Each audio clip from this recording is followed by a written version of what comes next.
Throughout history, the great majority of civilizations developed different calendars based on 12 months. In general, 1 month is approximately the time it takes the moon to complete its orbit around the Earth, and 1 year corresponds to the time it takes the Earth to complete its orbit around the Sun. A month lasts 29 to 30 days, while a year lasts about 365 days. So during the year, there are approximately 12 months and 11 days. Based on this data, different civilizations constructed two main types of calendars. Some chose to rely on the sun, and thus developed a solar calendar. They accounted for the 11 missing days by adding 1 day to 11 of the months. So they ended up with months that last about 30 or 31 days instead of 29 or 30 days. Others chose to focus on the moon and thus developed a lunar calendar. They did so by disregarding the 11 days and ended up with a year that lasts about 354 days instead of 365 days. Each of these calendars has its advantages and disadvantages. The lunar calendar is helpful if you want to follow the phases of the moon. Each month begins with a new moon and has a full moon in the middle. This feature is absent in the solar calendar. On the other hand, the solar calendar is a more reliable way to keep track of seasons because, unlike the lunar calendar, months do not change seasons from year to year. Many people believe that the Islamic calendar is a lunar one. Yet, upon closer examination of the meanings of the Islamic months, it becomes clear that most of the months define distinct seasonal events. But what's the point if the calendar is lunar? What's the point of calling a month Rabi' al-Awwal, first spring, if it can fall in spring, summer, autumn, or winter depending on the year? So it's possible that the Islamic calendar is actually not lunar.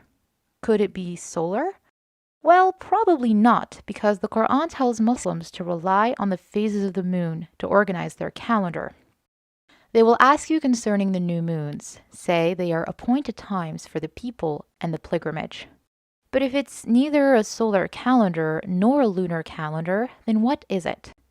Well, there is a third alternative. The Luni-solar calendar. This type of calendar has the advantages of both the lunar and the solar calendars. It follows the moon phases while keeping months and seasons in sync. Moreover, it relies on both the sun and the moon, just like it is suggested in the Qur'an. He is the cleaver of daybreak and has made the night for rest and the sun and moon for calculation. That is the determination of the exalted in might, the knowing. So how does the lunisolar calendar work?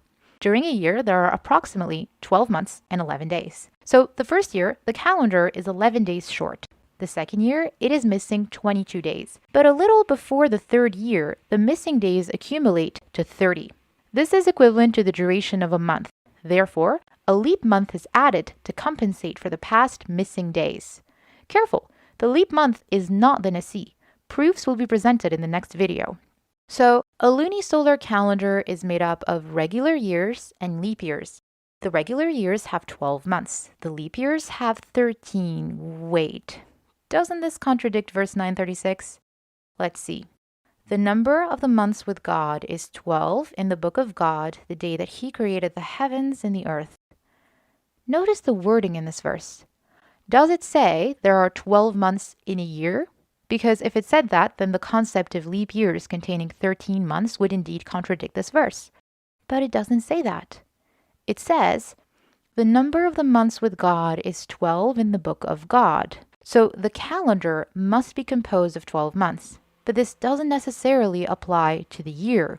Most years will be regular and have 12 months, but some will be leap years and have 13. This doesn't mean that the calendar has 13 months, since the leap month is not actually an extra month, but simply the accumulation of missed days. It's interesting to see that most nations that follow a lunisolar calendar don't have a special name for the added leap month.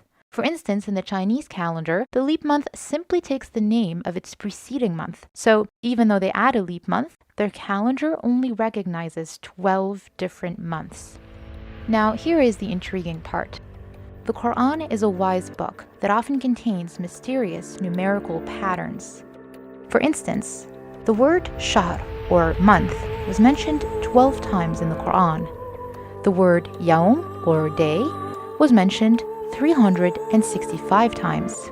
Luni-solar calendars are based on a pattern called the Metonic cycle. It repeats every 19 years, during which 12 are regular years and 7 are leap years. When you study the Qur'an, you see that the word sana, or year, was mentioned a total of 19 times.